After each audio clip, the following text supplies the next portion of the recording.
তোমাকে বলার মতো অনেক কথা জমে আছে, অথচ একটাও ঠিকঠাকভাবে বলা হয় না।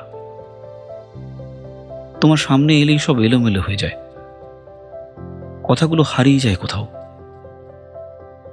কেবল বুকের ভেতর একরা শান্তি এসে ভিড় করে। এই শহরের কোলাহলে আমি বেখেয়াল হয়ে হাঁটি,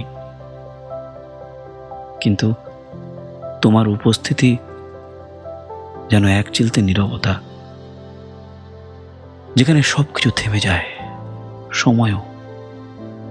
তোমার পাশে বসে ভাবি, এই জীবনের কোনো মানে আছে কি?